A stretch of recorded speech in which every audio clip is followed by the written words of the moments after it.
We're 6 days into the brand new month of February 2024. Welcome to the show. My name is Abdiaziz Hashim. We do have a lot in store for you in the next 2 hours or so, from the conversations that we'll be having here on set, as well as many various events that are currently ongoing in various parts of the country, which we'll be linking with our reporters as per usual. But we do understand this morning, President William Ruto is currently engaged in an engagement with, of course, the continuous meeting with the President of Poland. And of course, the president clearly stated that Kenya has had a historic engagement with Poland since years ago, and therefore this partnership seeks to escalate the two countries' bilateral ties. Kenya became the first country in East Africa to have a collective partnership with the 27 countries that are part of the EU through Poland's help. We do understand that our reporter Mukami is on the ground. Once we do get a hold of our reporter, when the president starts speaking in that particular morning engagement, we'll be taking you over there. And of course, speaking in that particular morning engagement, we'll be taking you over there. And of course, we're also keeping tabs on the tragedy that happened in Mradi area of Embakasi here in the capital following the LPG gas explosion. We do understand that the ODM leader Raila Amolo Odinga is scheduled to visit victims of the Embakasi gas fire tragedy this morning. He will first visit the scene before heading for a meeting with the victims at the social hall. You do know that that particular social hall of Embakasi is where people were held up, and of course they're seeking shelter following that particular Thursday's incident of last week. As per now, we do know that 6 people unfortunately have lost their lives after 3 more patients succumbed in hospitals across the capital. Over 250 people from that particular area got injured following that Thursday night incident. The owner so far of the plant has been able to record a statement with the police, and of course 4 officials from the National Environment Management Authority, which is NEMA, have been suspended following President William Ruto's directive that state officials who could have been involved in ensuring this illegal plant is set up, action have been taken against them, especially led by the Ministry of Energy. That is Cabinet Secretary Davis Chirchir. He has been tasked by the President to tackle those particular issues. Also, we're keeping tabs on Parliament building itself. You do know that Parliament will be resuming in 1 week's time, but we do understand there are various critical committees that are ongoing, especially when it comes to the Affordable Housing Levy Bill 2023. We do understand that is where the Attorney General will be making his statement. We do know that the committee is completing its work before it writes a report. We do understand parliamentarians will have their say once that particular report is tabled before them. We have that and so much more in the next 2 hours or so. Also, we'll be keeping tabs on many other stories that are making headlines at this hour. But joining me this morning, we do understand, is Honorable Tabitha Mutinda, nominated Senator, but also the Vice Chair of the Finance and Budget Committee of the Senate. Senator, karibu tena. Asante. Thank you so much. And of course, to her left is none other than Honorable Basil Robert, the Member of Parliament for Yatta. Mheshimiwa, karibu sana. Asante. Let me start on that particular note. We do know that the tragedy that happened in Embakasi, we have already lost 6 people from this capital. It is an incident that is ongoing. Rescue operations are still ongoing. But let me start with you, Senator. Senator, your opening remarks on this before I asked in terms of regulations and all that. Yeah, let me start by giving my condolences to the families who've lost their loved one, and also, you know, the affected persons and affected families. And I want to say that we were there. I was there on the next day, as in, because the incidents happened at night, and so the next day we were there with the Deputy President, with the government spokesman, Honorable Isaac Mwaura, and other leaders. We were on ground, and we were able to see the damage that had been caused. And I want to say, you know, these shortcuts need to stop. These shortcuts of business people using the unscrupulous ways of conducting business, not minding the environment, not minding the people that are within those areas, because one, the information we got on the ground and is that now is that the owner of the business had been earlier denied approvals to be able to set up the LPG business, and was once fined. And apparently the courts, you know, gave him a lien fine of about 500,000 yes. instead of the 10 million that he was supposed to pay. And hence this man, this business person was able to still set and continue. And which, you know, through these shortcuts, then look at where we are with the damage. Again, the corruption within our different government institutions, and especially the NEMA. And then we see, and I'm happy that these people have been apprehended because they gave approvals. And you see within such an estate where people are living, of course it was very dangerous, and they went behind the back and were able to approve, which is very bad and very sad. But I'm happy through the leadership, through the Deputy President, and through the Office of Spokesman, through the Ministry of ASAL, we've been able to provide the basics in terms of especially the food, water to the affected people. Of course, more is needed, and I'm happy because the local leadership, we've seen they've also been there, starting with the MC, the Member of Parliament, ensuring that the people, we've also been there, I've also been there, ensuring that people are getting the amenities that are basically needed.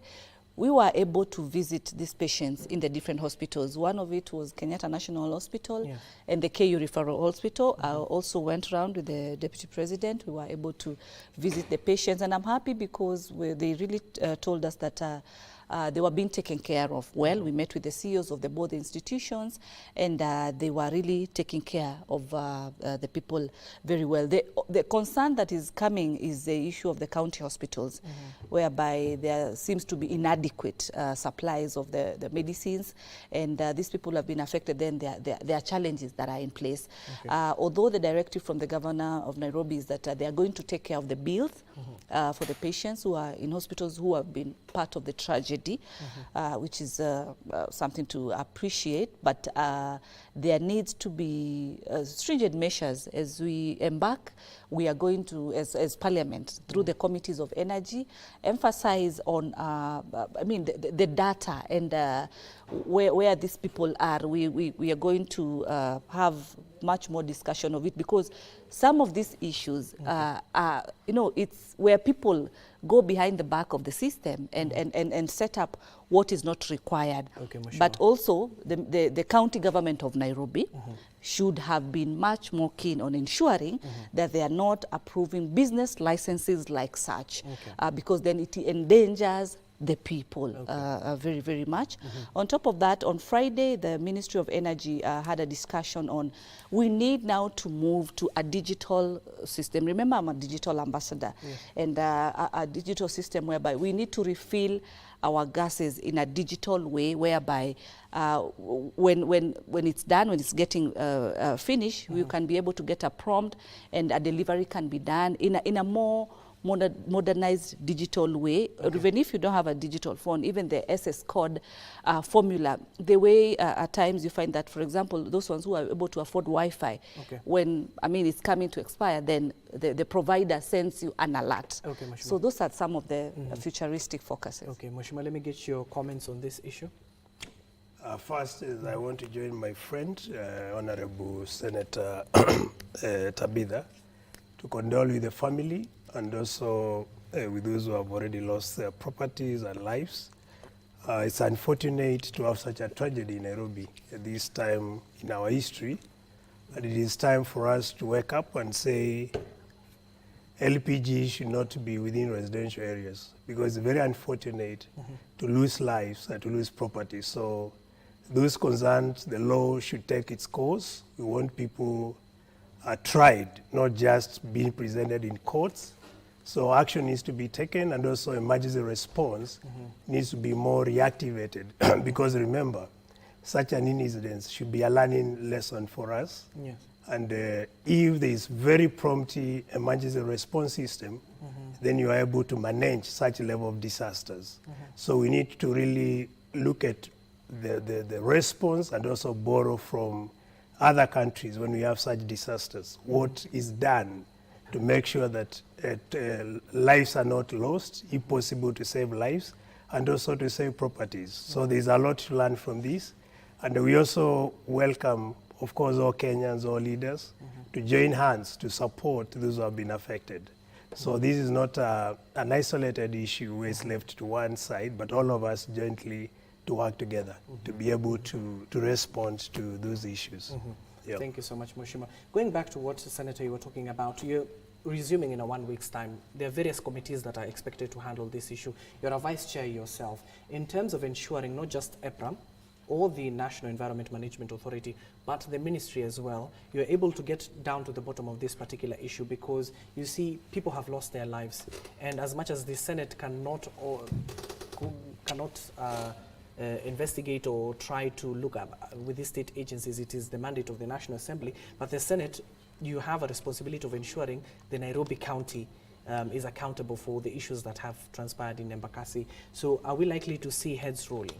Let me clarify, Abdi, that even us, we are representative, we focus on the oversight for the counties. Yes. Nairobi is a county. Yes. And so we have the Committee for Energy and the Committee for Environment and Lands that also can be able to look at and to this issue of EPRA. So it's not just limited to the National Assembly, but it can be extended also in Senate with the same committees that are in place. So we are, of course, will be looking deeper into these issues, because it was so sad.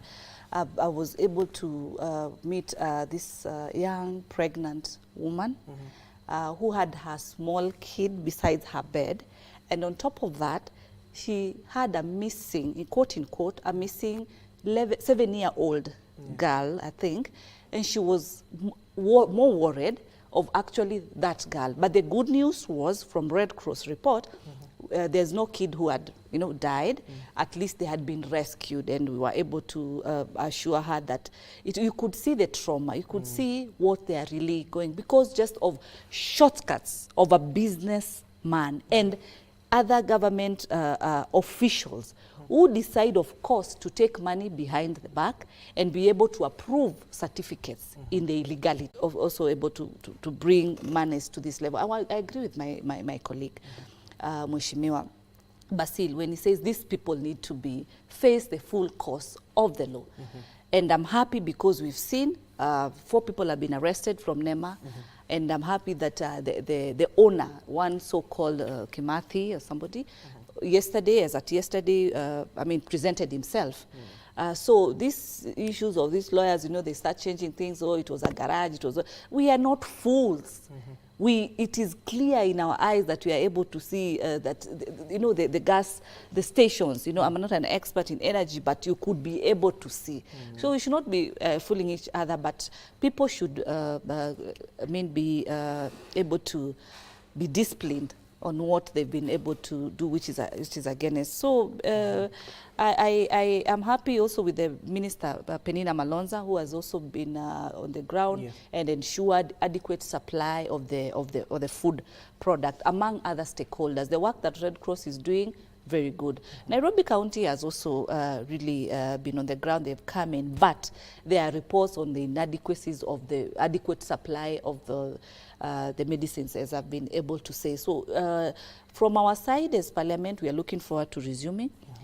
We have the issue of the National Dialogue Report that we'll be looking at. But as far as this issue of energy is concerned, we'll be able to support the decision of the committee, what it brings out. Any regulations that will be brought up either from the National Assembly, which need to be current with the Senate, then we'll be able to look forward to ensuring that we put more stringent laws and measures as far as this is concerned. But then we need to allow on what is the way to go.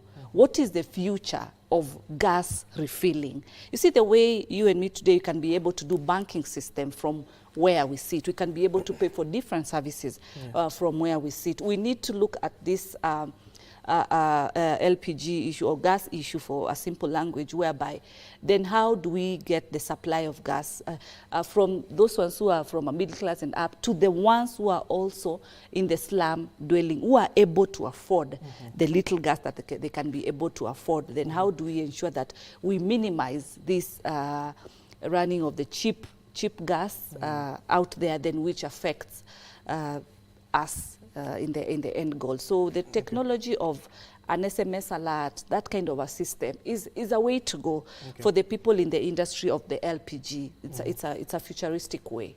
Mheshimiwa, as you respond, we've seen the government clearly stating that there will be a nationwide crackdown, not just in the capital, but there are many other institutions such as the one in Embakasi who have set up plans within residential areas. Maybe could we be seeing you especially as a member of parliament once you resume? These are questions you can even raise in the floor of the House, and the energy CS can be summoned to answer to some of those questions. Very true. And we don't want a reactive government. The government should have plans in place. It's unfortunate that people have to react when an occurrence takes place.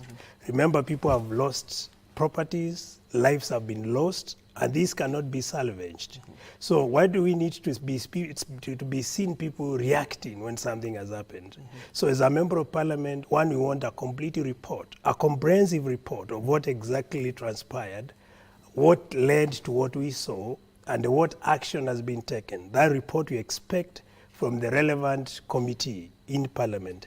Number two, the ministry and the entire team within the ministry needs to take responsibility. They need to step in and honor the mistakes that have occurred.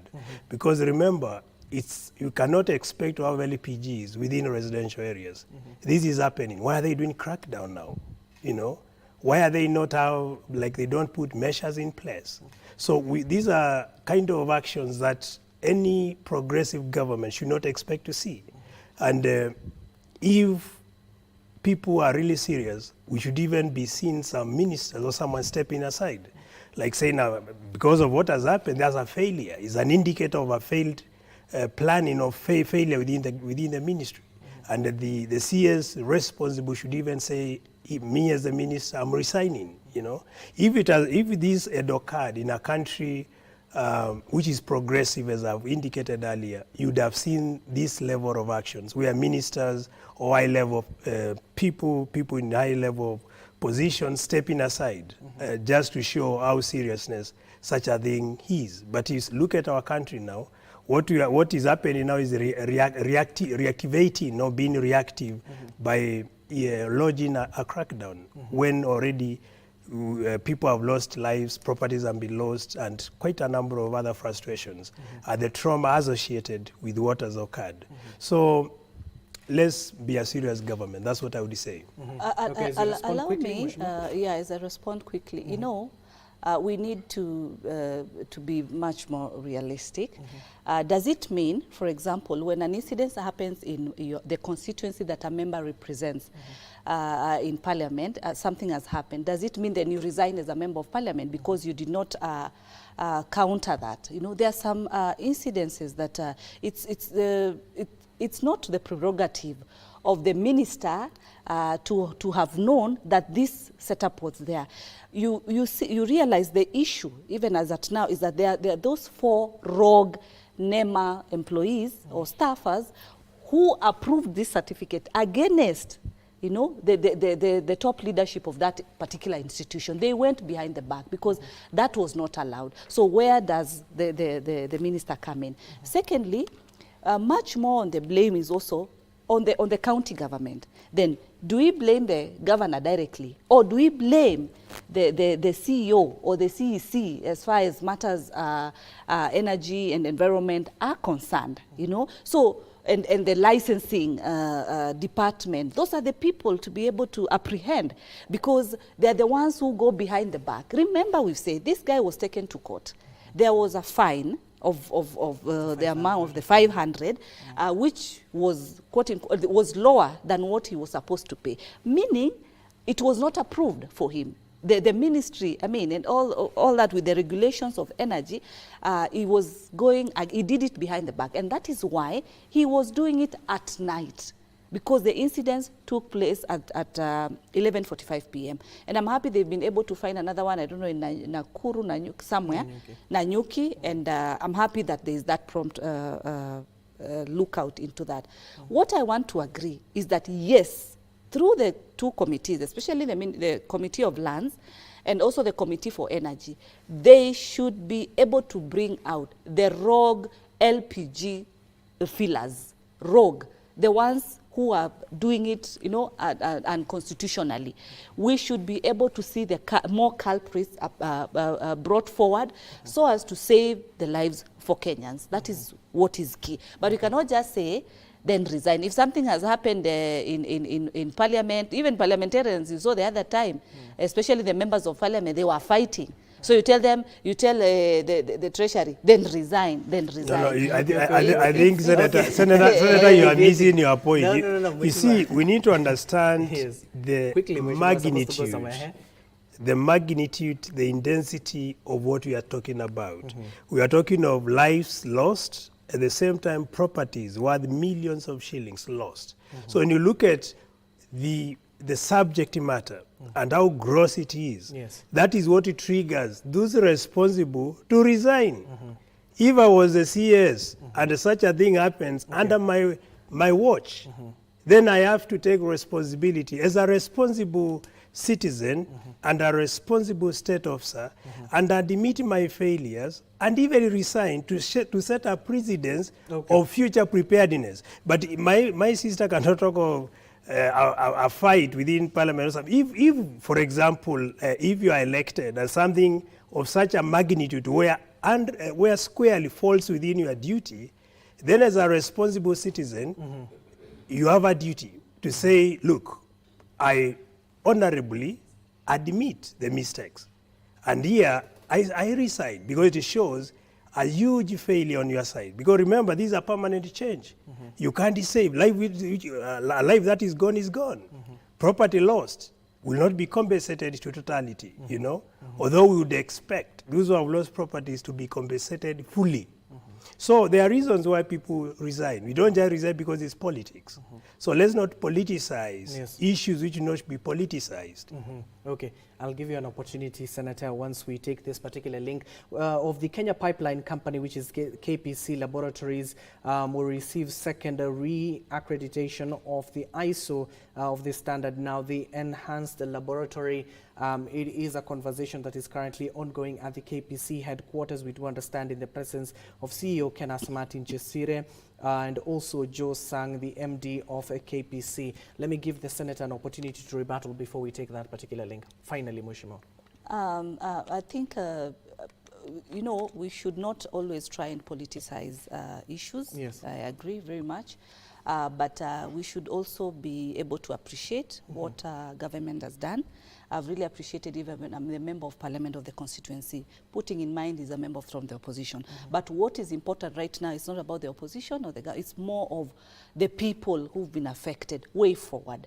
And that's why even Nairobi County, whereby the governor is also from Kenya Kwanza, I'm saying there are those things that they've been able to do, which is good, but there are those weaknesses that we've seen, especially in terms of approval of the licenses. So I'm calling a spade as it is. And that's why I'm equally saying, we cannot say then the CS just resigned. Then what next? The focus you should be able to actually, what is important right now is to be able to tell Kenyans, have you been able to send your machineries out there to identify the unscrupulous LPG business people, rogue fillers, let me call them like that, so that we see most of those places being closed. And I want to tell Wanainchi, when you are within that area and you know that business is going on, kindly try and bring it out in the best way that you can so as to save lives. I've been in the hospital, I've seen how people really got banned. It's quite very sad, you know. So kindly, any that is within your surrounding, within the Nyumba Kumi formula, go out and report to the authority so that on your part, you'll have done it. And let us see the minister giving us more a light to, there's one here, we've closed, there's one here, we've closed, there's this, there's this, there's this. So that now we try to ensure that systems have been adhered. The counties, through the CECs of environment or the CEOs, let this, CEOs come out and be able to ensure that we do not also have such within the different counties, because it's more of a county approval away from the national approval, because NEMA comes it at a national level. But for me to operate a business, I need the county approval, the county licenses. So how does a county approve within an estate as far as the LPG is concerned? So we should not politicize this issue. We should focus on solution. And that's why I keep on repeating and I'm saying, let us have a digital system on how we do refill our gas in future, moving forward, both from the high end to the lower end. And I've given examples in terms of the technology, the digital technology. It would be a better way to go and avoid what we are seeing currently. And of course, Mheshimiwa, we're talking about regulations, and this is where you're good at, Mheshimiwa Basil. And regulations, should they be changed? Should they be reviewed? Should something be added so that in future we don't see incidences such as this? You see, we need to separate these issues, because there's one side of regulation and there's another side of adherence to the regulations. Kenya does not have shortage of laws. We have laws in place. What is lacking in our country is implementation of the laws, and also ensuring that all citizens understand the law. Because sometimes you could have a law, but no one understands the law. So it's important to separate this, because I don't think the issue is actually lacking in regulations.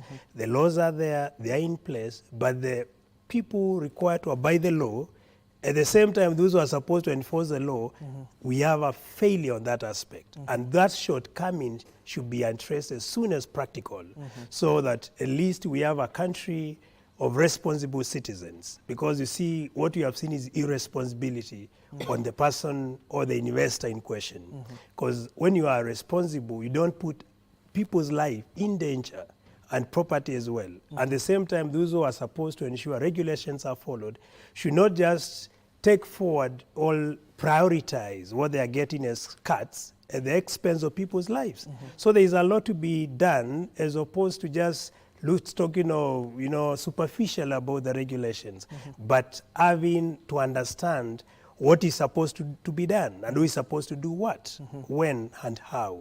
All these needs to be looked into. But as I said earlier, we expect a very comprehensive report from the responsible committee and also the ministry. Once we have the report, then we'll be able to establish whether we really need to make amendments to the law, or whether the issue is basically failures on people who are supposed to reinforce or enforce the law.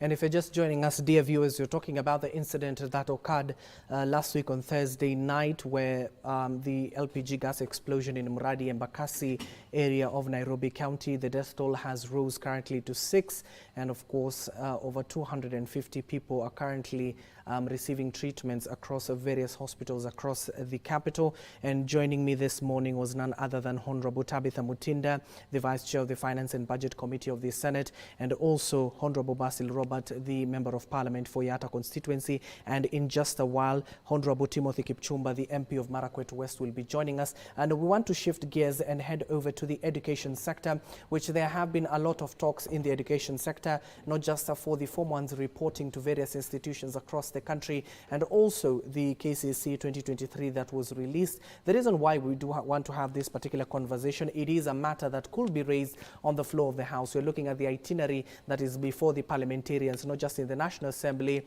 but in the Senate as well. We're talking about the NGCDF when it comes to the bursaries allocation. I want to understand, given that we do have parliamentarians, how much they have received and how much they have been able to allocate in terms of the bursary kitty. You do know that recently the Education Ministry clearly stated that they will ensure that the 100% transition will be adhered to. Right now, there is a mop-up exercise led by none other than the Principal Secretary, that is Dr. Belio Kipsang, of ensuring over 100 students who have not reported to their various institutions, that is Form 1, who sat for the KCPE 2023 last year. That represents 20% of the students. Let me start with Honorable Basil before I come to Mheshimiwa Tabitha. Basil, could you tell us, Mheshimiwa, how much have you received in terms of the NGCDF, and how much have you been able to allocate to these students in your constituency? Good question. What I had asked for was about 60 million. What I received is 30 million, where within the 30 million, 10 million will go to administration, and then 20 million is what I have to be able to distribute as bursaries. When you look at the needy cases now, the needy cases have tripled. Now I have more than 20,000 applicants. So if you are to distribute 20 million to 20,000 applicants, you do the math. How much do you expect each to get? So now we are in a quagmire. And when we resume Parliament next week, we want all the money to be released. Remember, we are 4 months to end of the financial year 2023-2024. And we have passed 2 budgets. The first budget of June and then the supplementary budget. So it is unfortunate after passing 2 budgets, we don't have all the money for bursaries and at the same time for development. So we next week as members of Parliament will demand from the CS Treasury to release all the monies because this is the right of citizens. And if you recall the punitive taxation laws, the 2023 finance bill was brought to us to Parliament. Myself, I advised the government. I told them, yes, I know you want to collect more money, but there are better ways to collect money as opposed to increasing taxes. And after increasing taxes, which was supposed to enable the government to collect more revenue, what we are witnessing is actually shortfalls, where the KRI is not able to hit its target. And as we speak, you have seen now, we don't have all the money. The financial year is about to end 4 months. Last financial year, 2022-2023, we had a similar scenario, where all the money was not remitted on time. And there are also other consequences. Remember, current CDF, the act we have of 2015, you write a proposal, you submit to the board, and the proposal is based on bill of quantities. So the price of goods at that particular time you are submitting proposals is different from the price of goods the time when the money gets to you. Now we are talking of 10 months since we submitted about 9 months since we submitted our proposals. What will happen now? The time if we get the money within the coming weeks, we will find the price of commodities has completely changed because of the weakening shillings against the dollar. And that will also affect the implementation of the development projects. So there is a lot which is completely affecting our delivery and also the progression as a country. Because if you don't have development projects, how do you expect your GDP to grow?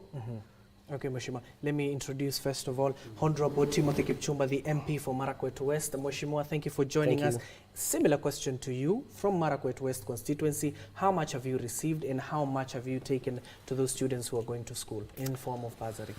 Yeah, thank you, Hashim. We have received an equal amount in the entire 290 constituencies, which is 30 million. And the same is meant for bursary allocation. And Hashim, it's a challenge because students joined, schools were open in January this year. And most of the students who joined various institutions have gone to those institutions without funding through bursary allocation, as has been the case over the years. So it's a case that it's a problem, but we don't want to blame it on this government per se, because we've had a problem with cash crunch in this country. We have had a problem with cash flow. And it is not something that this government has wanted it to happen as such, but it is an inherited problem, that we've had a problem with the economy, and we appreciate as Kenya Kwanza that there is a problem with the economy, and we appreciate, and we will ensure that we as a government will ensure that the subsequent allocations are done as soon as possible, because it's a problem, we embrace it, but we believe that the government has a solution, and in the next few days, I think the other amount shall be allocated to boost the CDF kitty, so that you can be able to initiate development projects, because as members of parliament, we agree in totality that we need to fast track development projects in our constituencies, because Hashim, you understand that the work, and everybody in this country appreciates the work of CDF. CDF has a lean management. CDF projects have been implemented in a manner that Kenyans appreciate that there is value for money when it comes to CDF projects. There's a problem with cash flow, we accept as Kenya Kwanza. It's a challenge, but we shall be able to address that issue in this immediate future. Okay, Mheshimiwa. And how much, before I come to Senator, how much do you expect in your constituency? The total allocation in my constituency is 184 million. 184 million. That is because we have, you understand that the formula that we have now is 75% of CDF money is allocated equally, 25% is allocated equitably in accordance to the number of wards. So I expect 184 million. Okay, Mheshimiwa. Senator, you are a Vice Chair of the Finance and Budget Committee. I expect 175 million. 175 million. Yeah. Okay, thank so you. And they only gave me 30 million. Okay, of Mheshimiwa. which within the 30, 10 went for administration, and it cuts across even to him. Okay, Mheshimiwa, we'll be coming to that. Senator, you're the Vice Chair of the Finance and Budget Committee of the Senate. Yes, you do not have an oversight fund in terms of helping these students, but one way or another you have helped some of them. But over 100,000 students out there are still to report to school. Very sad. Very sad, putting in mind that most of the students that we are actually seeing coming out are students who've done very well, exemplary, very well. And let me, because I'm on that topic, I'm actually now taking the initiative to look at also the students who fail. How is your future? What happens to them? As we do appreciate the ones who are passing. But now on the discussion of bursary, this bursary thing should be completely dispersed, completely out, because you realize we have the NGCDF bursary, we have the corporates bursary from the, especially from the different corporate institutions, banks leading that. We also have the county bursaries. We also have the foundation bursaries from the Ministry of Education, and our kids are still out here crying. All this should just be put in one basket and distributed equally to our Kenyan students, equally, so that now even this cost goes down. The members of parliament have really bargained with the bursary factor. And you realize, because from a management point, even if you've received 30 million, it is better than zero. And what do you prioritize? Administration are internal cost. And it's better even to prioritize for these kids as you wait for more monies to come. Because looking at their look of this, because January is a very critical month of our students going back to school. And like in between the month, you can be able to negotiate and put a plan. But the initial of reporting to that next class or a new student reporting to Form 1 is quite very hectic. So you realize that this money has been distributed equally to the 290. It is not a political issue in terms of Azimio has received this or Kenya Kwanza. No, they have been given equally that particular amount of money. Our priority as Kenya Kwanza has been on the issue of the debt repayment and the other completion of developments that are in place. And that is why, as at now, we have not defaulted on any outstanding debt. Now, back to the issue of these particular funds. You realize, members, you're talking of 184, 175, it ranges there, depending on the constituency, depending on the parameters and the indexes that make you qualify for a certain amount of money. But the issue of fairness, because sometimes you realize one student even gets more than one bursary. They are getting from the county, they are also getting from the member of parliament and all that. At the same time, you realize that the modality of ensuring that there is maximum public participation is so minimized, because then we end up having kids who are crying. And until the media brings them out, innocently, we don't up knowing. So the best formula should be, this is completely scrapped off, and all this money that is supposed to be set aside for bursary is just allocated from one charter to 99% of the students. That's my view. Mheshimiwa, I'm coming to you. Let's allow them, given that we do have two legislators here. Yes. Should you agree? Because and let me tell you, because I'm the only one on the Senate side. Remember, no, before you indicate. Remember, but remember at this juncture, remember, I want you to note this, Abdi, that there is no point that members of parliament, depending on which coalition that they come, they on this NGCDF issue, they are twins. Yes. They are like this, they are so but as far as the leaders, they will be always on the same page. Okay, Mheshimiwa, we do have two legislators. Let's hear from to educate Mheshimiwa. Senator Yes. First, and keep it civil, when Mheshimiwa. you talk of prioritization, I agree we need to prioritize the money. Yes. But when it comes to administration, there are people who are paid salaries with administration money. You cannot tell someone with bills to cater for to forgo salaries for months so that you wait for additional money to repay them. She cannot even forgo her salary. So you need to understand, when you talk of administration money, it goes to paying people salaries. People with the bills, with the kids, they are supposed to take to school. And that's why it's competing priorities where you cannot ignore and say, I'm going to use this money to do this. That is one clarity. Number two, when you talk of one kitty for the bursary, it's not a bad idea. That money should be all with the national government. Yes. That is with the CDF, all the money should be channeled there.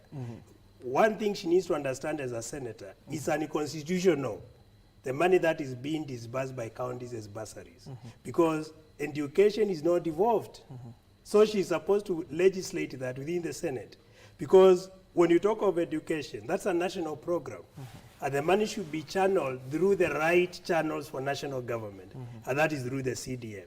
So having multiple channels, it is unconstitutional, and the people who are doing that have been doing it against the constitution.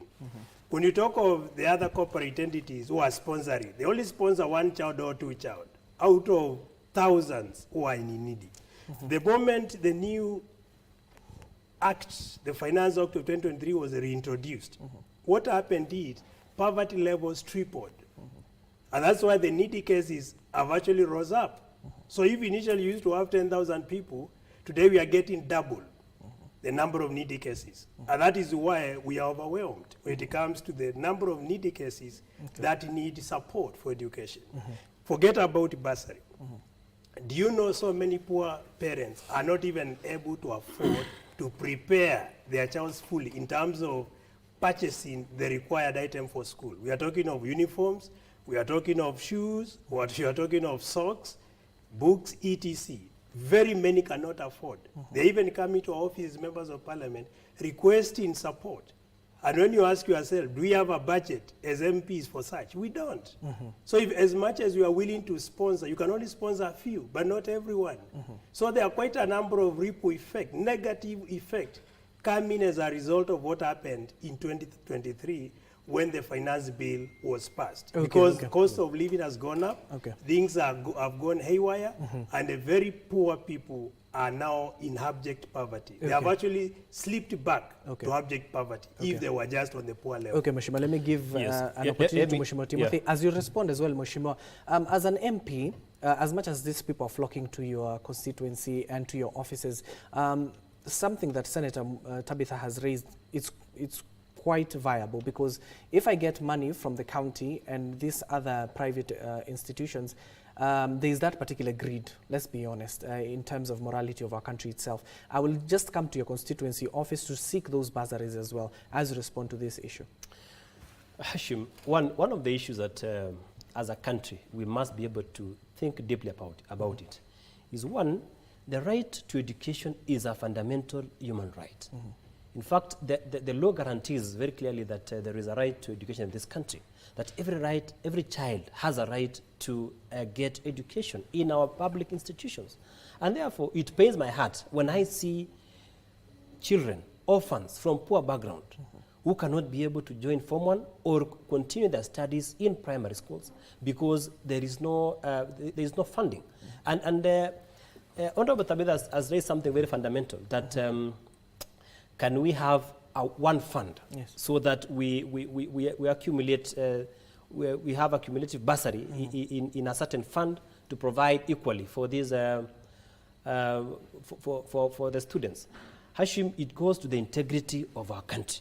Bursary is meant for poor, needy, bright students from poor background. But what has happened is that unfortunately corruption has infiltrated some of our institutions. Aside that, you find that children from rich backgrounds or backgrounds parents that are able are benefiting from this bursary. So we should be able to sit down as a country and relook at the issue of bursary so that it goes to the intended beneficiaries. As a constituency, for example, Marakwet West, we have highlighted very clearly, and we have rules and regulations governing distribution of bursary. We do public participation per sub-location, and we distribute the money in accordance with the intention of bursary as it was set up. So we have ensured that no child from a poor background is left at home, so that all children are mopped up from those who are vulnerable background, and then they are given this bursary. So the issue is, we have also said that if you have benefited from CDF bursary, you will not benefit from bursary allocated by the county government.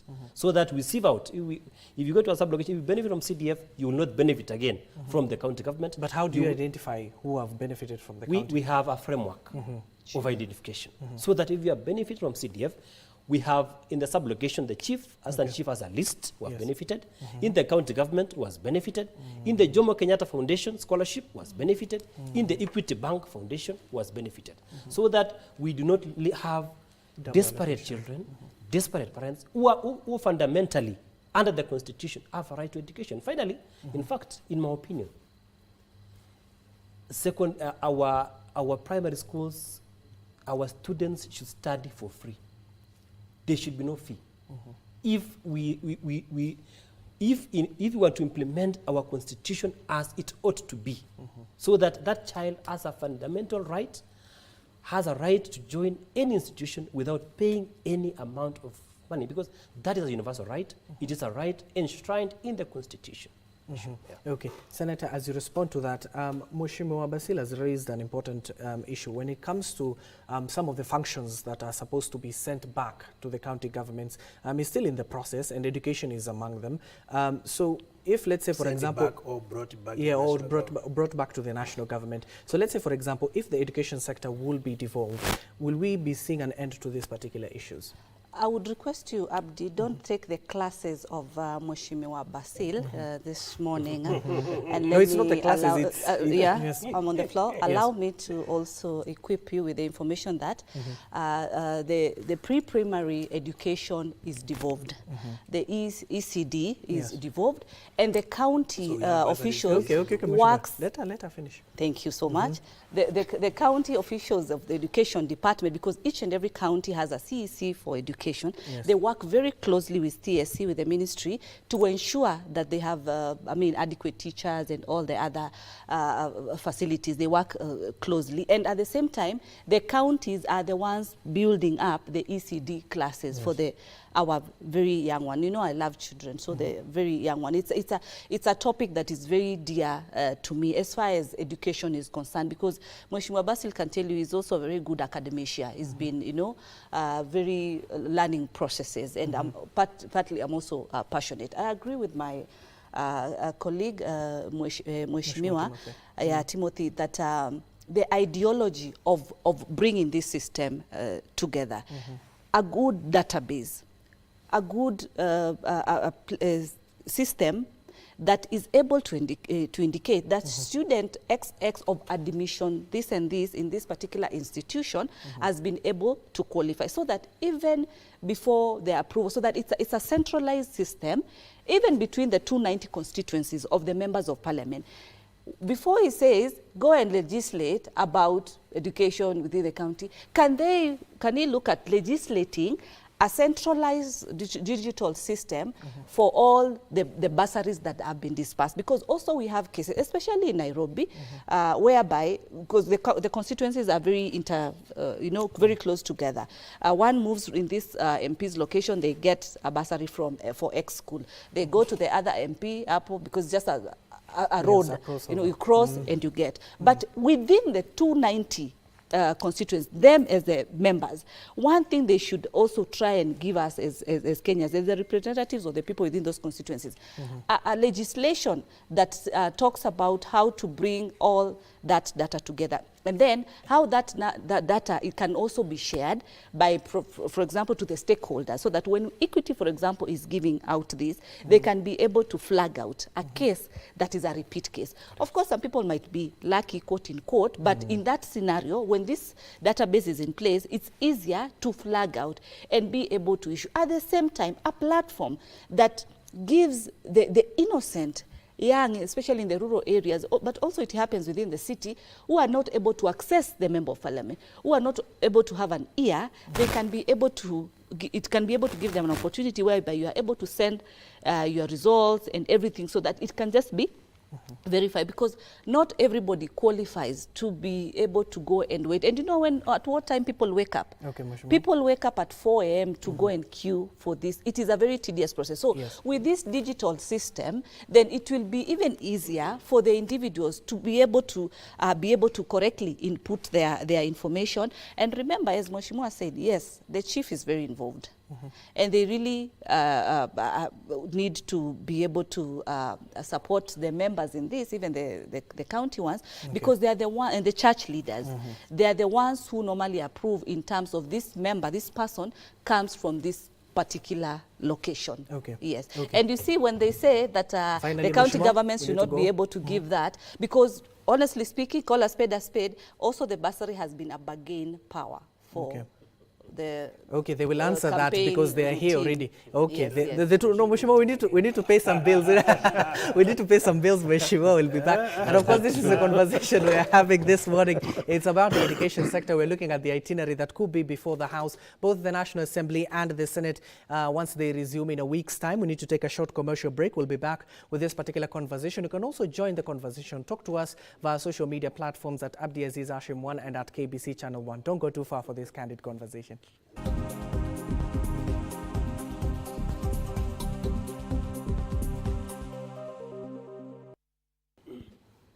Welcome back and thank you for staying with us. We are discussing about the legislative agenda. You do know that in 1 week's time, Parliament is set to resume, both the National Assembly and the Senate. There are various issues that will be before the parliamentarians. In terms of the education sector, we have talked about it a little bit earlier. We want to wind it up and head over to the health sector. And of course, finally, the Affordable Housing Bill 2023 that is currently under public participation, both of the joint departmental committees of the National Assembly, which is that of the Finance and of the Housing. They're supposed to retreat in a week's time and, of course, file a report before the parliamentarians for them to consider in terms of the views that they have been able to get from the locals and the stakeholders within this particular sector in terms of the 250,000 houses that are said to be built every year, an initiative that is being spearheaded by this administration led by President William Ruto. We also do understand that there is an engagement between the President of Poland and President William Ruto, a summit or an economic summit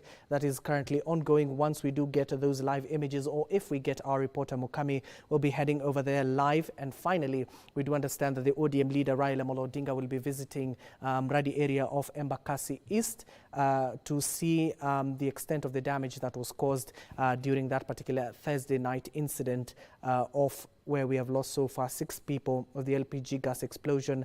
Over 250 people are currently receiving treatment in various hospitals across the capital. Even the government, to the extent through the spokesperson, that is Dr. Isaac Mora, was calling on Kenyans to donate blood. There's the issue of a shortage of blood so that they can be able to treat some of those patients in last week's presser. And of course, we want to stick with that particular education sector. Let me head over to Mheshimiwa Timothy. We were talking about harmonizing this kitty. We agree, you have all agreed that it should be one kitty. But in terms of the accountability measures, we do know that the NGCDF board is the one to allocate these particular funds. You as a legislator, you'll come in and see if those funds have been used appropriately. But do we need also to increase stringent measures to ensure that the public coffers are protected? Let me start with you, Timothy, as I come to Mheshimiwa Basil. Absolutely. There must be accountability for public money. And any public money that has been directed to a certain institution must be utilized in a manner that satisfies the law and satisfies the people who are the intended beneficiaries. And as we speak, there is no substantive legal and institutional framework to govern the money for bursaries, because it is given to, for example, to the NGCDF. But since there is no law in place, the team that manages the team that manages the committee of CDF must sit down and come up with regulations that are progressive and that are meant for proper management of the fund in certain specific constituencies. Because if there is no national legal framework providing for specific management of those funds, then that committee that is the CDF committee at every constituency, must be able to come up with a proper legal, proper rules and regulations that govern in terms of the conduct of public participation. How must it be done at the constituency level? In terms of civic beneficiaries who are benefiting from the CDF kitty, are they the intended beneficiaries, or are they people who are just being brought for certain specific reasons? So, and finally, I also believe that we need a national framework, a national law that is uniform in the 290 constituencies that provides that you have been allocated bursary.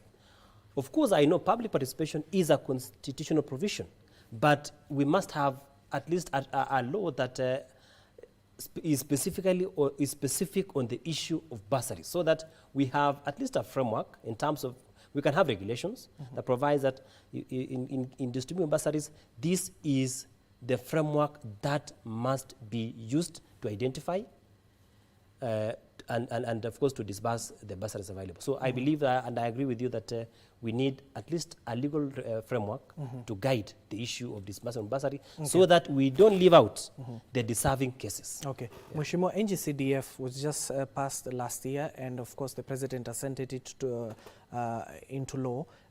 Did it accommodate these accountability measures extensively? One, when you say it was passed and put into law, I disagree. It was not done, because we even have an outstanding case of the Act of 2015 in courts. What we have, there are recommendations that came from the bipartisan talks to have the NGCDF entrenched in the Constitution. Yes. So that is something that we are about to discuss in Parliament and have it passed into law. At that point, then we'll say it's a law now. But currently, as we only have the Act of 2015, where busybodies normally go to courts to challenge without understanding the reason behind the NGCDF. When you come to having a regulation in terms of administering this particular kitty is very important. And in my constituency, I have the digital platform where I normally use to filter the needy one and to ensure there is no duplication of efforts in terms of distributing bursaries to the same subject or someone making application more than once. So I have the system in place, and I also have other indicators that I use as measures to ensure only the needy cases are prioritized in this. For example, if you are an orphan, you need to supply with me death certificate of both parents or even one parent. Okay. If you are PWD, you need to share with me a card of PWD or something to identify you as a PWD case or a child of a PWD. So all these are some of the indicators that I have in my software, which I've been piloting and that I use to make sure that only the most needy are prioritized for this. But as I said, we also have other cases whereby you find these indicators I've put forward are not, they don't fall into those indicators of PWD or even orphans or etc. But both the parents, you find, one, they are not engaged in any meaningful economic activity, and both parents, perhaps, they have many kids who need assistance. So in such a case, we move forward to another level where now, in addition to getting the physical documents, then you do triangulation with the village managers who know these communities very well, and also the chiefs. But you see, village managers are the one who interact with these people more. Because remember, a chief is limited to a location. A location has multiple villages, but a village manager is a custodian of a village. So once you use this, then you are able to identify the most needy. But as I said, if I was the head of state, I'll borrow what is happening in the US and other economies, where education in secondary schools should be free. Education in primary school should be free. That was part of what Azimio Manifesto was, where education should be free. And if we had education free, you don't need bursaries. And the other thing is also you reform the public education system. Because today it is ironical where a teacher teaching in a public school has taken his or her kids to a private school. What message does that send? It means whatever is being taught in this public school doesn't meet the minimum threshold. That's why this particular teacher has enrolled his or her child in a private school. Okay. So if we had a better system where the minimum standards of education, what is enshrined in global document like the sphere standards are followed, where you know the ratio of a teacher to student, then in such a case, even those who have taken their kids to private school to take them back to the public schools. Again, we need to have a standardized infrastructure for schools. If you go to the advanced economies, primary school, public schools have whatever is required to make sure quality of education is guaranteed. But what we have in Kenya is questionable. So when we clean those mess, then we'll have public schools, the best schools, and let now do away with the bursaries and make education free for all. So that people like my senator will not start saying politicians are using it as a bargaining power, which is a very wrong message talking on a public TV. Okay, Mheshimiwa. And as you respond, Senator, to that as well, we are winding up on that education front. We're talking about changing of the grading system, not just grading system, but the education system in totality. From the 844, we said goodbye to the 2663 that we do have of the CBC. Do you think even the change of the education system will uplift the education system of this country compared to other countries out there? Before I respond to that and give you a yes to that, let me say that it doesn't mean that if you decide to take your kid to a private institution that what is being offered at the public institution is not to standard, because we are guided by the Ministry of Education. We have a standard curriculum as a Kenyan government. And then does it mean because of a member of parliament is giving a bursary to this kid in X school, that then that school is not of quality standard, yet they are able to take their own kids to a private institution? I mean, it's willing buyer, willing seller.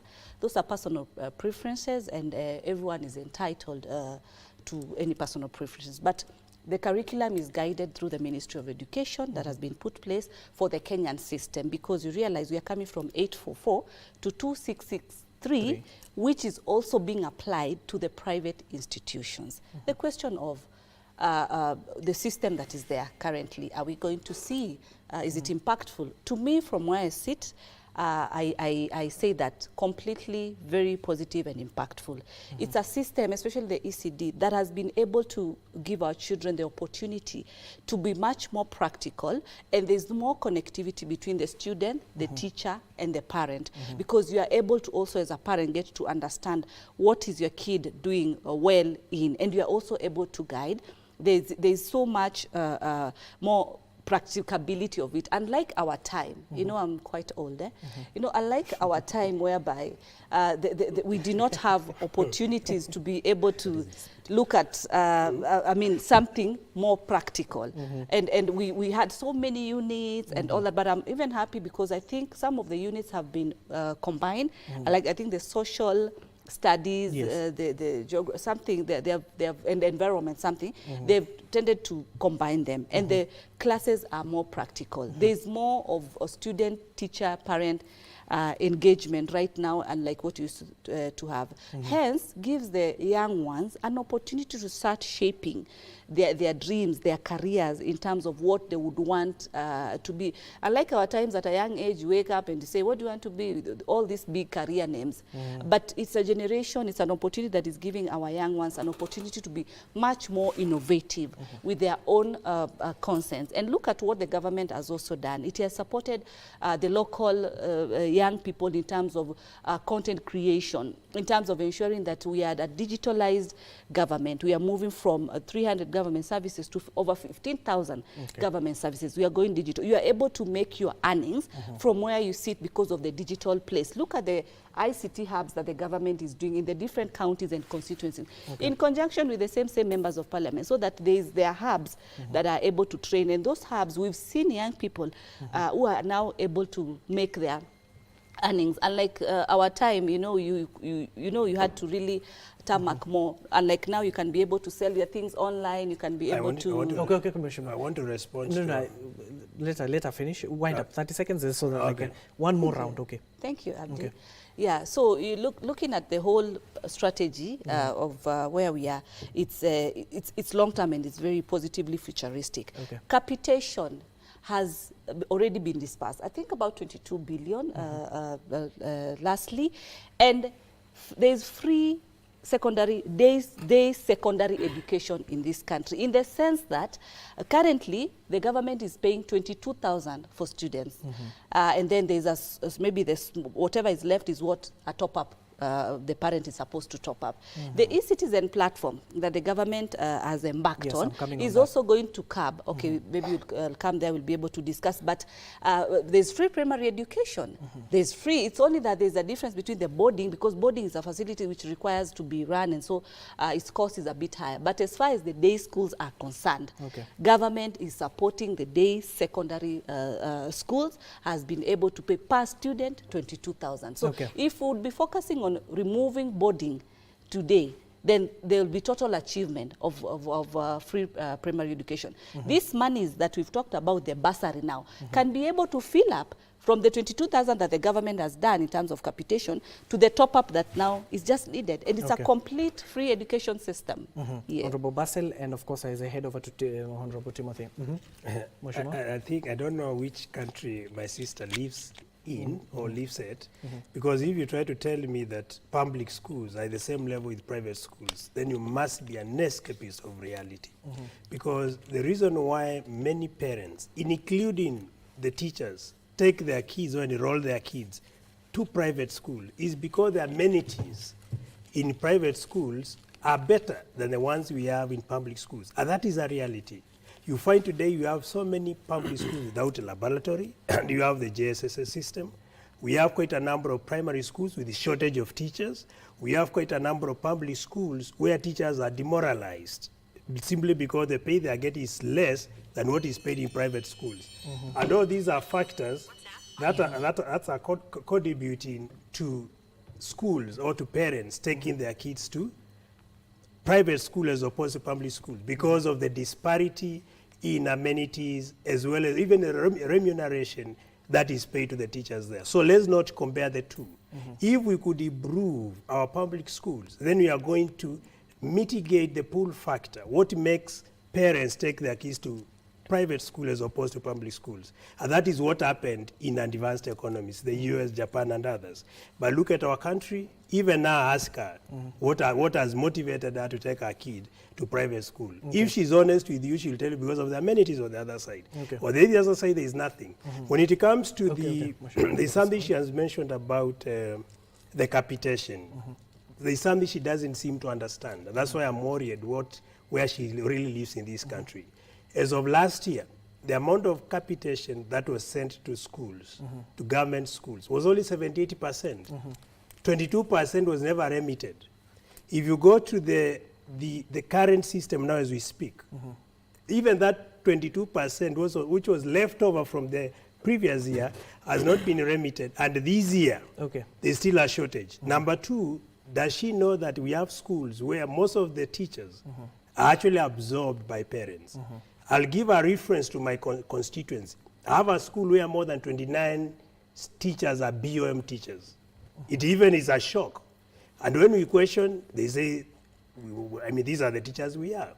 You ask the ministry, you find they tell you we have shortage of teachers, and the government has not been able to recruit more teachers. So this disparity is happening. So in case where you have many teachers employed by BOM, what does that mean to you?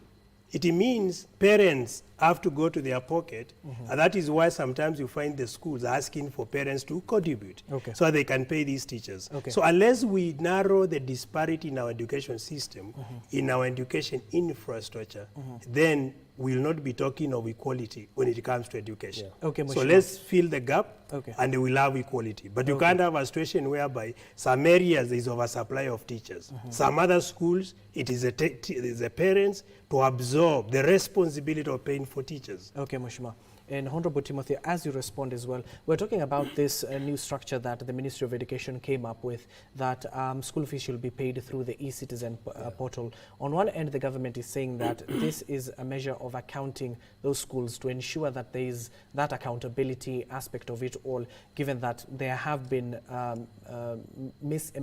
embezzlement or even misallocation of funds or even over-allocation of funds to particular institutions, and of course to ensure that some of these students get the right education they require. Was this a right move from the government to ensure essence of the accountability? Yeah, before I respond to that, one is I agree, Hashim, that there is a glaring, we need a radical surgery in terms of our public institutions in this country. And I agree with Basil, especially our primary schools. When private schools were introduced, a lot of people lost confidence in public primary schools. And most of the children of those who are able in our society are in private institutions. And if you look at the infrastructure of our public institutions, it is dilapidated. It's something that we need to sit down and have a conversation as even members of parliament. We see the kind of transformation that we need in our primary schools. And the problem is this: we have money in the Ministry of Education known as infrastructure funds. We need to realign and ensure that the money allocated to the Ministry of Education for infrastructure is properly, equally, and equitably utilized in this country.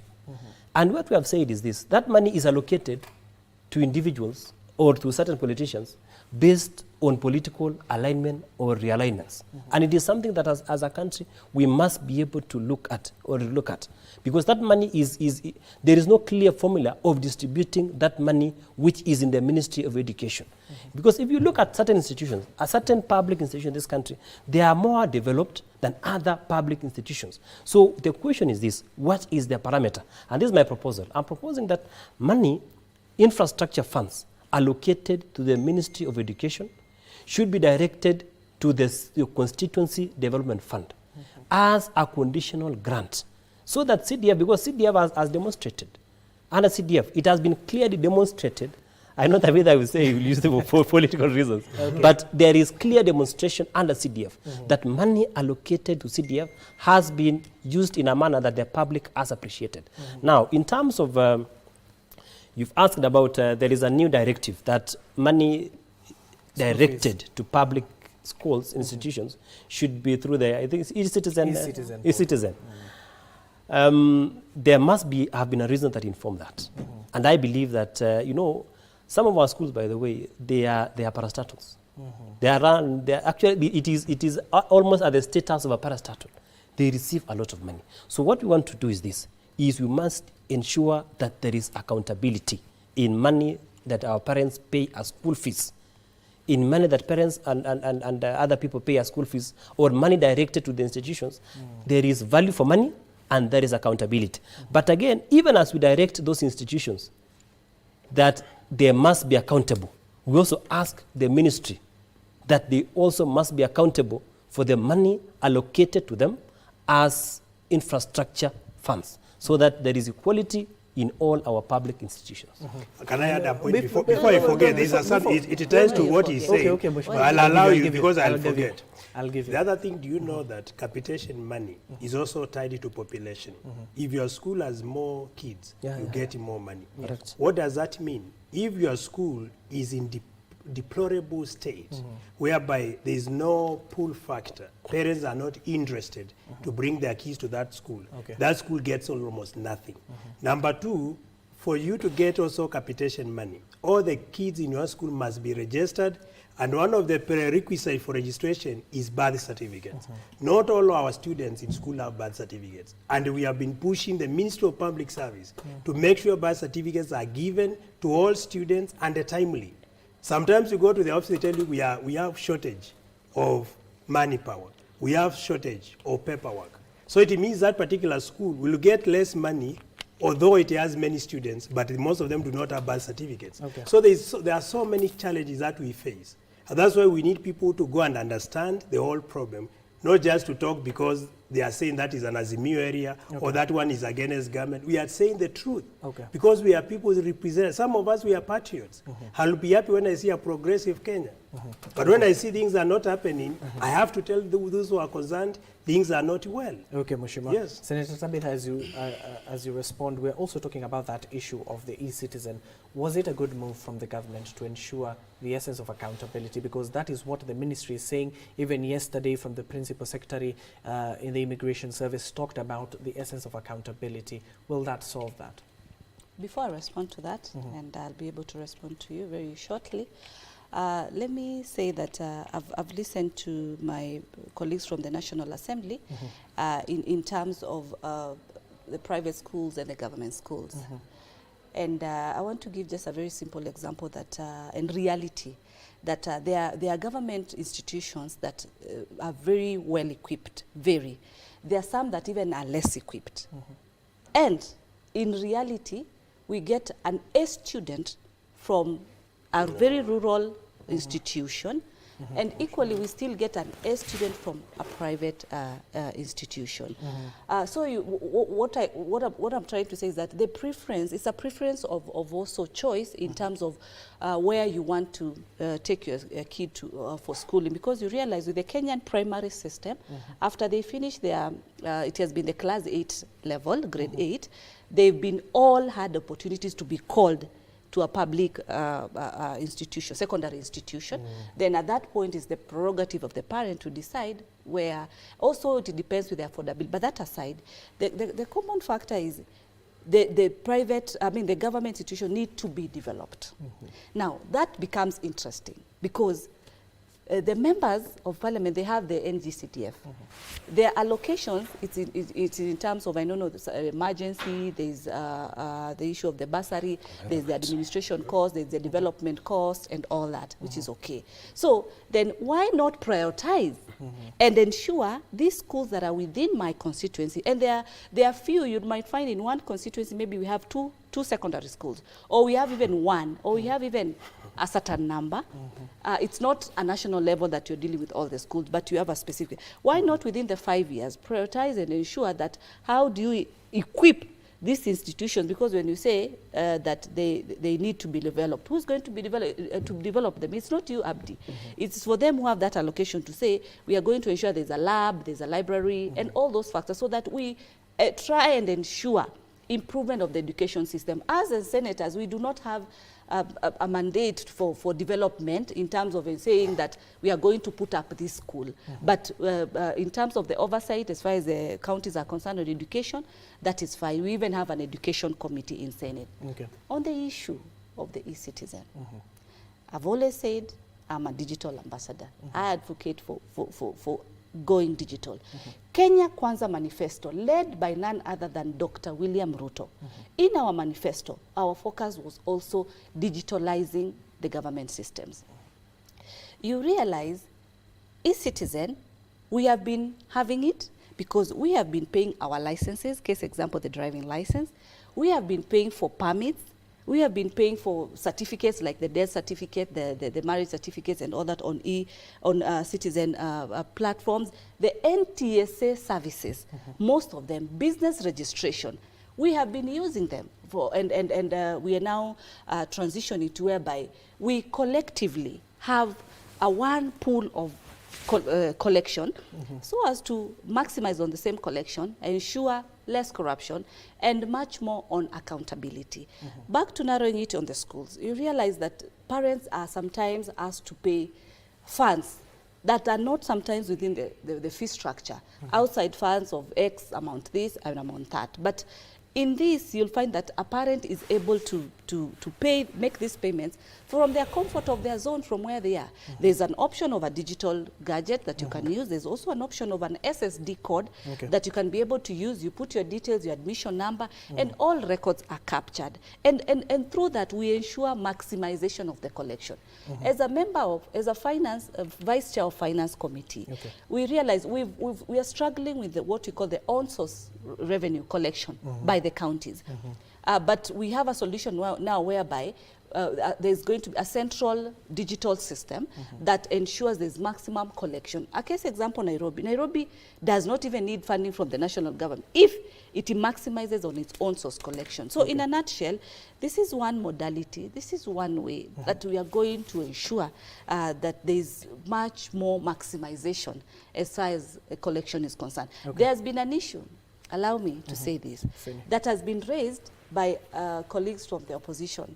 And they are bound to raise because they do balances and checks, fine. But the issue of parents who have been paying school fees with commodity exchange, barter trade. Which is there. It has been there. Yes. In terms and of... still there till today.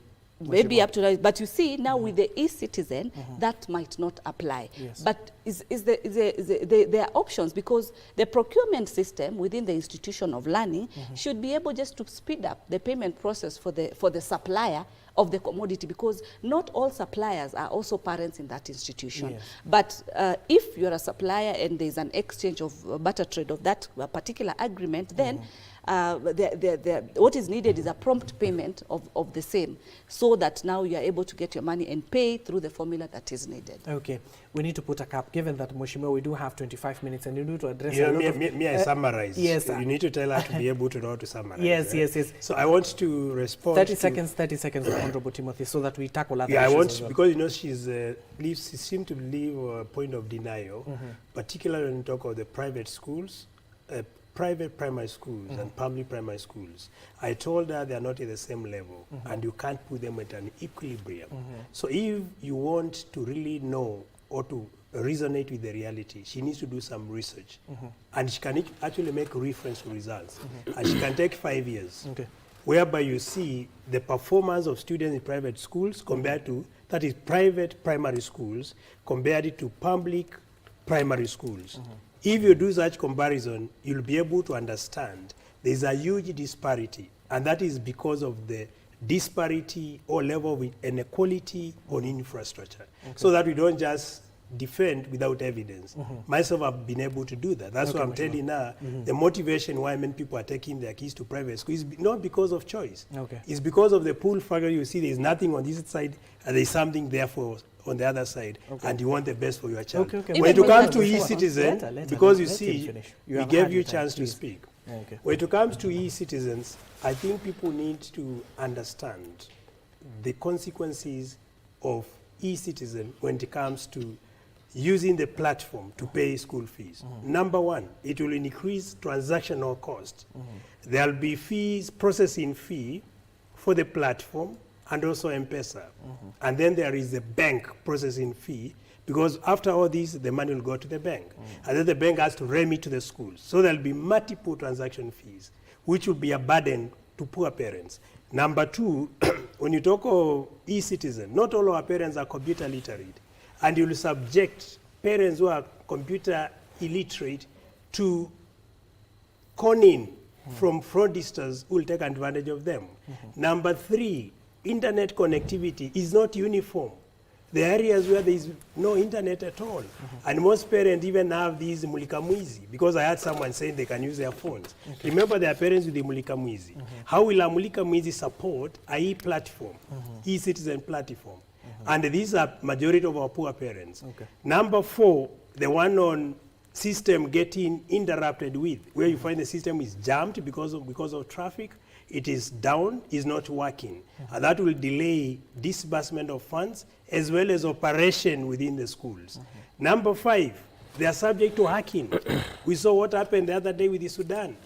Then number six, even the president himself, he complained of money being lost by government through e-citizen platform. And number seven, who are the custodians of e-platform, e-citizen platforms? So it's someone who wants to make money at the expense of poor Kenyans. Okay, relevant questions. Honorable Timothy, quickly. Now, in summary, we have all agreed that there is a problem with our public institutions. And as a government, we must be intentional and deliberate in injecting money so that we can sort out the issue of infrastructure and capacity in these institutions. It is unfortunate that you find some schools disparity in TSC teachers. You find a school has like 5, another one has like 20 or more. So that's an issue that we must be able to sit down as a government and we'll be able to sort out. Number two, we shall call for accountability of Ministry of Education funds. Money allocated to the Ministry of Education that is meant for infrastructure in our public schools. We will sit down as Parliament, as members of Parliament, we call for the list. Give us in a certain county X, how much have you allocated to this institution? Another county Y, how much have you allocated? So that we do not find that there is disparity in our public institutions. One school has infrastructure that is equivalent to that of a private institution. Another one, the students are reading or are using classes of MAD, of Mabati, you know, iron sheets and all that. So we must be able to call for accountability of the funds used by the Ministry of Education so that we sort out the issue of inequality once and for all. Okay. Mheshimiwa, allow us. We only have 20 minutes. Let's tackle this particular issue because it will affect, the country could be facing a constitutional crisis in a month's time. What am I talking about? It's the Independent Electoral Boundaries Commission, IBC, which do not have commissioners still to date. We're talking about the National Dialogue Committee report that is currently before the House and will be considered before the House once the parliamentarians resume their sittings. IBC is set to conduct boundary reviews in March, and of course March is nearing. We're currently in February, the 6th day of February 2024, and of course we're talking about those issues. If IBC's commissioners are not put in place, what will happen, not just to the boundaries delimitation, but to areas that are expecting by-elections to be slated for? You do know that a constituency like Banisa, Banisa has not had a member of parliament for close to 10 months now. We also have various wards which, due to untimely deaths of their members of the county assembly, they do not have representation. Let me start now with Senator Tabitha Mutinda. Given that the parliament will be resuming in a 1 week's time, don't you think this issue should be prioritized because IBC till to date do not have commissioners?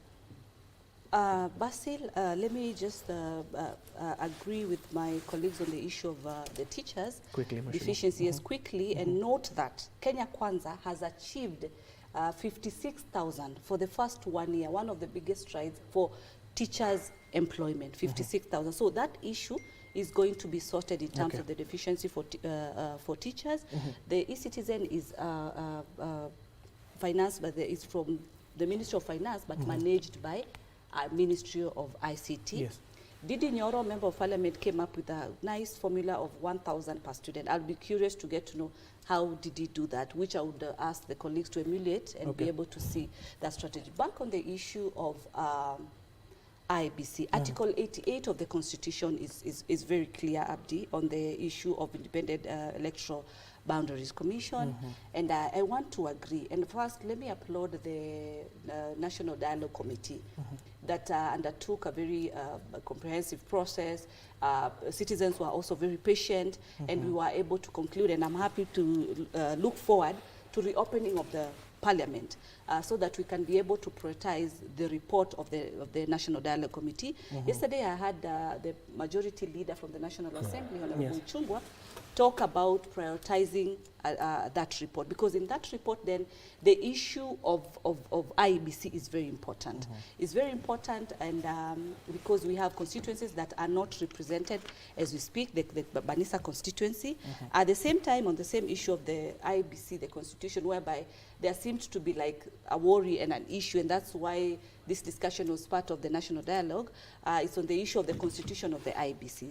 And I think because it was constituted from both sides, and the discussion was on members of the religion, from the religious group representing the IBC, member from one political side, both majority and minority. PSC had also had their proposal, but you realize that they should not be part of the selection of that. So I think with the report that had also already been adapted by the National Dialogue Committee, with the representatives on both sides, apart from one representative, Eugene Omala, if I'm not wrong, who had his reservations on it, but we are looking at adopting and prioritizing this report. It is very key because in the same constitution, we have a timeline, and we have a timeline as far as the issue of setting up of the boundaries is concerned, because before the 12 months to the general election,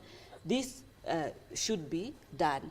And I think I've tried to look at the report, and I think there will be room for amendment of one of the clauses, so as to give room for the timeline, because the deadline for the timeline for it's between 8 years to 12 years. It's elapsing in March. In my own memory, it's elapsing in this year, March, end of March, April. And so we are completely behind time. And you know, this IBC issue, it's a political issue, Basil. It still lies within so much within Parliament, and it has a political interest. But when these boundaries will be done, you find that there are those counties that will constituencies that will lose, and those counties that will gain, and some will lose. So it becomes then political. But you see, you cannot have your cake and eat it. As legislators, we need to adhere to the same constitution on the timelines that have been set. But this time we've really missed on that timeline. But the priority will be also as to have IBC and the process to go on up to where the president will assent and confirm the commissioners, so that these constituencies can elect their new members who can represent them. Because in the National Dialogue Committee, it had recommended that the panel be increased from 7 to 9, but there is a selection panel, Honorable Timothy, before I come to Honorable Basil, there is a selection panel that was set up by President William Ruto just last year. As much as they have halted their process and waited for the bipartisan committee to complete its report and currently before the House, should this, because of the urgency, time is of the essence, should the selection panel just continue with their work? Hashim, that's a very good question, and I'm impressed that yesterday our leader majority, Honorable Kimani Ichung'wah, highlighted that one of the agenda when Parliament resumes is to discuss the National Dialogue Committee report. And you know, these are reports that came out of you know, what the happenings that were there before this committee was constituted. And as members of Parliament, we will debate the report. I know there are so many areas that may need legal intervention. One of it is the IBC issue. And Hashim, this was unprecedented. Normally, when for example, a lawyer goes to court and you are not able to proceed, you send someone to hold your brief. Here, we have a situation where we have a constituency that has lost a member of Parliament that they elected into office to oversight, to legislate, and to represent that particular constituency. Now, the law never anticipated that a member from another constituency would hold brief for Banisa constituency.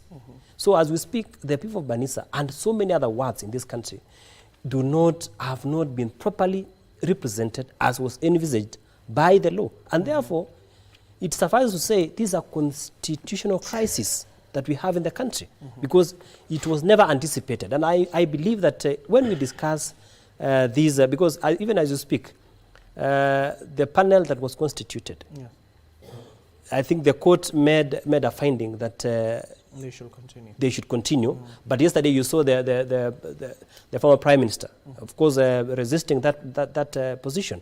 And we must have a political solution to this issue, because even if we say as Kenya Kwanza or as a government that we must abide by the court order, it will not have political goodwill. And you remember, lack of political goodwill has led to the mess we had at the protests and also so many other issues, because the other party feels, you know, the reason why this debate is very hot is because it has a leaning towards the next election. Because the other party feels that if the nomination panel is not properly constituted, then they will recruit commissioners who may not be, in quote unquote, on their side politically.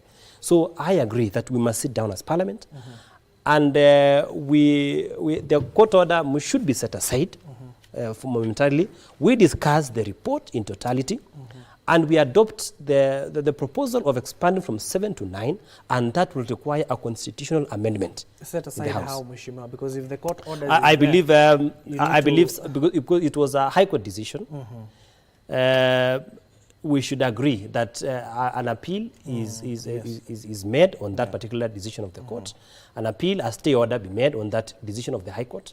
And then now we can be able to, as a House, we discuss, we agree.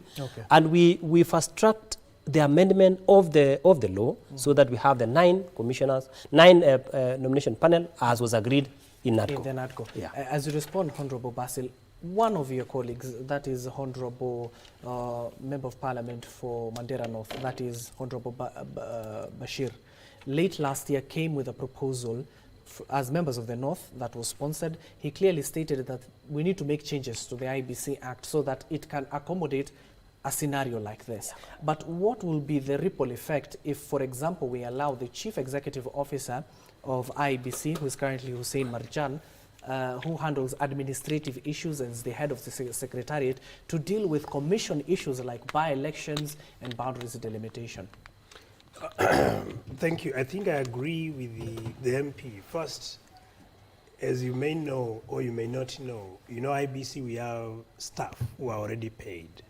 We have ROs who are already working. So having no commissioners should not put us to the crisis we are at currently. And an amendment to the law is very critical at this point in time.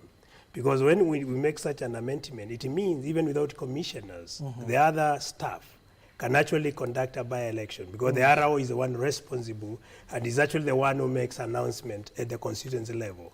It's only when it comes to presidential level where the commissioner is the one to declare.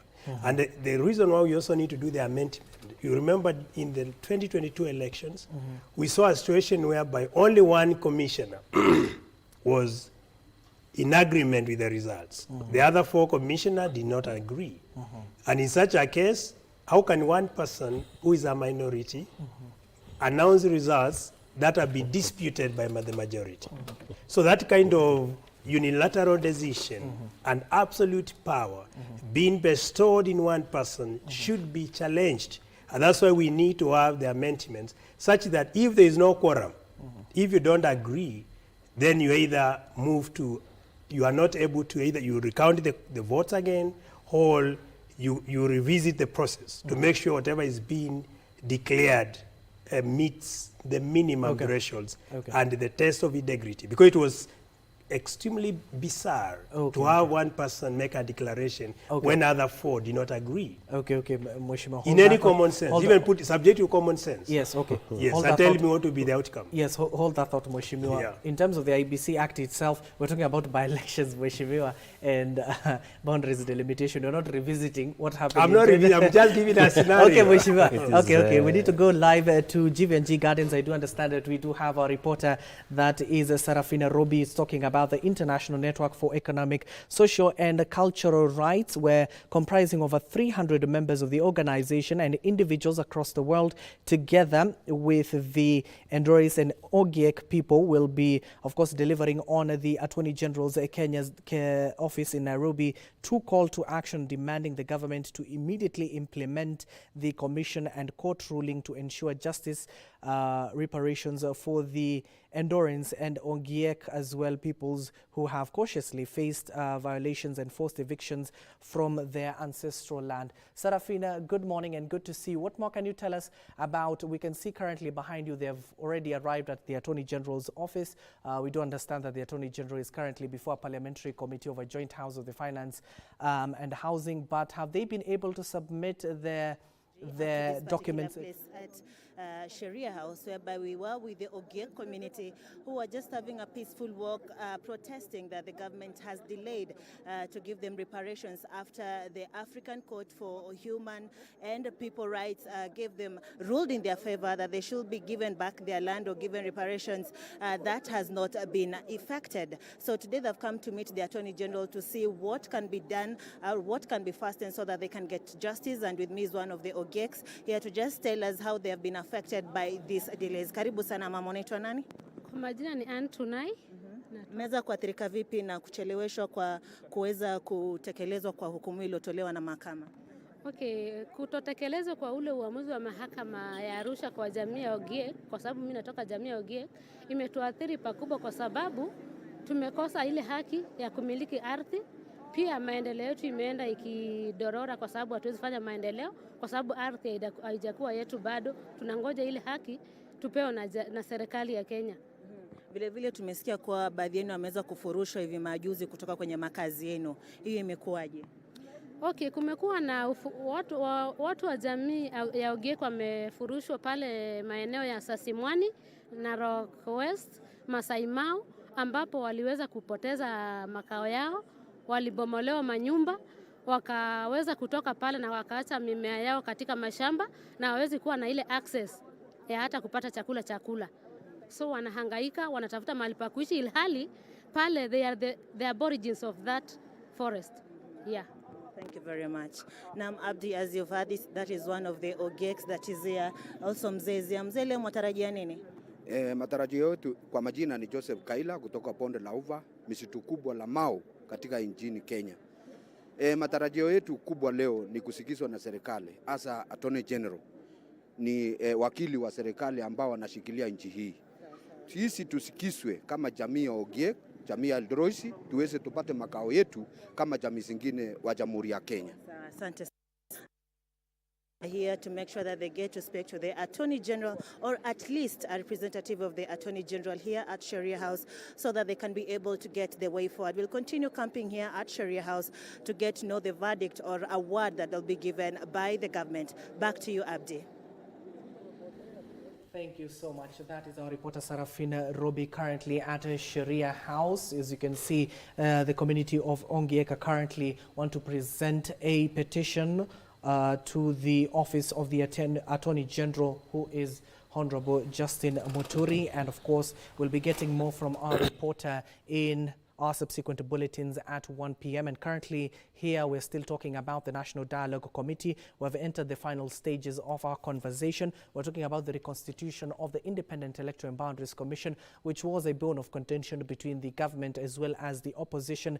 But through the National Dialogue Committee, they were able to agree on how to amend this issue, because a month from now, we do anticipate the boundaries delimitation to be carried out in various parts of the country. I want to go to Honorable Senator, that is Tabitha Mutinda, on this particular issue on the reconstitution of IEBC. We were talking about, in terms of amending or making changes to the IEBC Act, already there is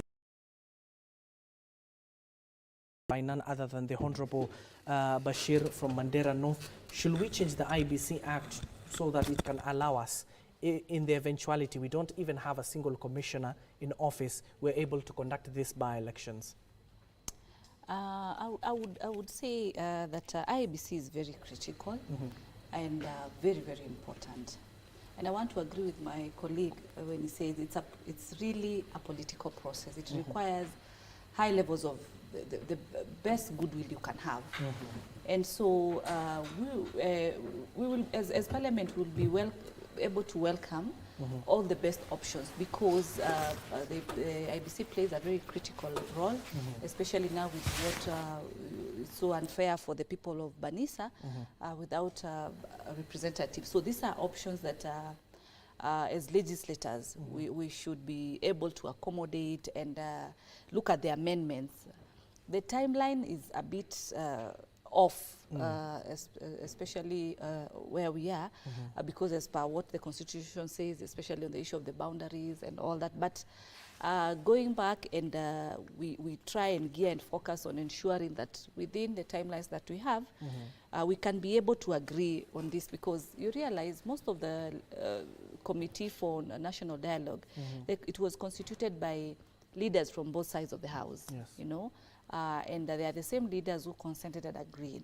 I think looking at it further and having these discussions and debates, I'm not saying that their minds are final, but I'm saying there's positivity in terms of the goodwill both sides.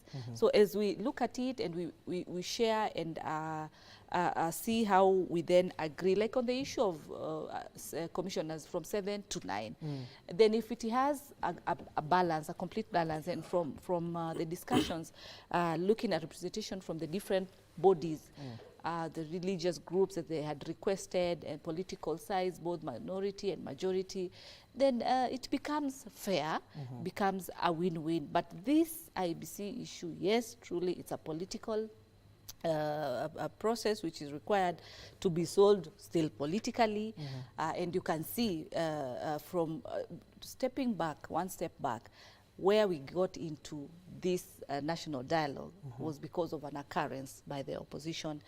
And here we are on this particular discussion. So I think as Parliament, we should be able to agree and have an open mind as far as this constitution is concerned. The committees that are going to be running up on what is needed to fasten this, so that we can have this process taking place in terms of re-election of the constituencies and the wards that currently are not represented, which is quite very unfair. So in a nutshell, political process. Okay. political process, you are the politicians at the end of the day. Let me start with Honorable Timothy there. As you wind up, we're talking about a month's time, and of course tell the viewers who wants to understand, if the boundaries delimitation are not done on time, what is likely to happen, not just to the constituency, but to the countries ahead of the 2027 poll? Now, we appreciate that. I appreciate that question, Hashim. One is, like Tabitha correctly put it, the time is lapsing. 12 years since we passed the Constitution. The review of boundaries is lapsing this April. And therefore, of course, we may, as things stand, and looking at the law that we've not even amended that particular legislation to provide for the composition of IBC as was agreed upon in NADCOM, it means it is another crisis in terms of constitution interpretation. So we have to sit down as Parliament, we discuss this report in detail, and then we see how we can be able to bridge those gaps. We can be able to save the amendment of the boundaries. If it means amending Article 89 on review of boundaries, then we can be able to relook at the amendment, and then we come up with a solution as Parliament. But generally speaking, we will look at NADCOM report in all its manner, and we also look at the overall effect of this report in the country, because there will be several amendments. One, we want to anchor NGCDF. There is a Senate Oversight Fund is there, GAF is there. Yes. We want to look at the issue of creating certain political offices. Office of the Leader of Opposition want to be there. Office of the Prime Cabinet Secretary. It's a proposal, want to be there. There is an audit. Actually, there's an audit of the 2023, 2022 election results. Yes. We also need to look at that. Okay. For us, as Kenya Kwanza, we will not fear the audit. Okay. We will do the audit, which can inform future amendments, even to assist us as a government. And that is an issue of NADCO that agreed. Mheshimiwa, let me give you Honorable Basil, because we're kicked out of the studio in just a few. Honorable Basil, let me come to you kindly as you wind up. Just 1 minute. It is a grey area, but it is an area where both the government and the opposition agreed upon the audit of the 2022 general election. As you wind up. In reality, I think it's the high time for people to understand the recommendation that came from bipartisan, and one of it being the audit you're already mentioning. Of course, it's important for Kenyans to know what was the truth. And I mean, any vote cast should actually give a similar result, meaning that people need to understand what was the truth to ensure there is no such crisis in the future. But importantly, something that people need to understand. Today, what is a priority to many Kenyans is the cost of living. And apparently, there was no agreement within the discussion on cost of living. And that is something which we should not throw under the bus or under the carpet, because it's critical for Kenyans to hear that matter being discussed. So as part of our discussion on the outcome or the output from the bipartisan talks, I think we'll also bring that aspect of cost of living to be able to discuss as people's representative, because that is the only forum where Kenyans can also get to see and hear their views being discussed and the way forward being formulated.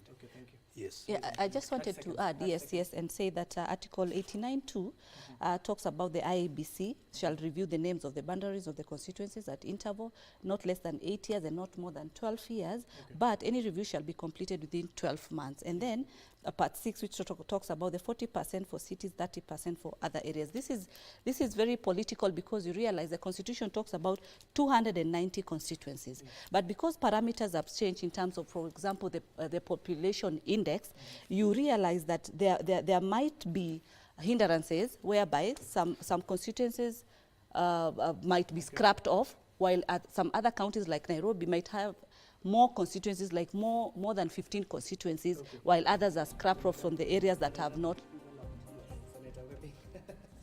Thank you so much. That is Honorable Tabitha Mutinda, Senator and also the Vice Chair of the Finance and Budget Committee. Next to her is Honorable Basil, the Member of Parliament for Yatta constituency, and on the farthest end is Honorable Timothy Kipchumba, the Member of Parliament for Marakwet West. Ladies and gentlemen, thank you for making time for us, and of course we hope to host you again in the course of our shows. And of course we carry on with the program. You will be joined in just a few by my colleague, that is Kasichana Masha on Kurunzi Mashinani. My name is Abdiaziz Hashim, and of course do keep it KBC, and remember AFCONICO KBC, and also join us for our subsequent bulletins in the next few hours or so. For now, good morning.